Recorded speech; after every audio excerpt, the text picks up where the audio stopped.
మీద అనుచిత వ్యాఖ్యలు చేసినా చాలా కఠినమైన చర్యలు తీసుకుంటామని చెప్పి వాళ్ళు చెప్పడం జరిగింది. సో అది విని మాకు నమ్మకం కుదిరి మా ఎమ్మెల్సీ దువ్వాడ శ్రీనివాస్ గారి మీద, ఇంకా నేను వైసీపీ కార్యకర్తలు నేను మాధురి అనే నా మీద చాలా అసభ్యకరంగా సోషల్ మీడియాలో పోస్టులు పెట్టారు.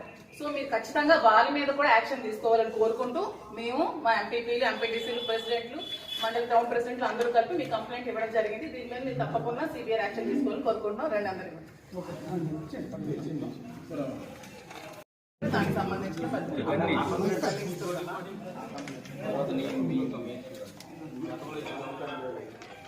సార్ గతంలో ఇచ్చిన కంప్లైంట్ సార్ మీకు కంప్లైంట్ చేసి స్టేషన్ కి వచ్చి ఆల్మోస్ట్ అవుతుంది. మా శ్రీనివాస్ గారు ఎమ్మెల్సీ గారు జనసేన నుంచి చాలా థ్రెట్ ఉందని, చంపిస్తారని బెదిరించి చాలా కంప్లైంట్స్ పెట్టి 2 months బిఫోర్ మేము కంప్లైంట్ ఇవ్వడం జరిగింది. దాని మీద ఎటువంటి యాక్షన్ కానీ ఎఫ్ఐఆర్ కానీ ఫైల్ చేయలేదు.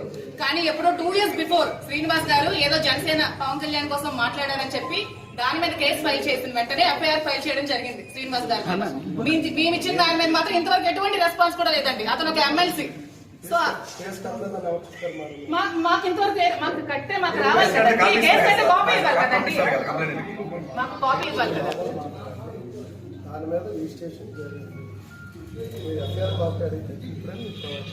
రిజిస్ట్రేషన్ జరిగితే ఎటువంటి యాక్షన్ అయినా తీసుకున్నారా?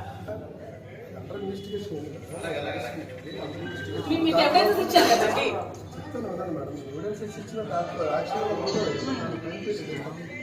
సోషల్ మీడియా కేసు అనేది మామూలు కట్టే సరే మాకు ఎఫ్ఐఆర్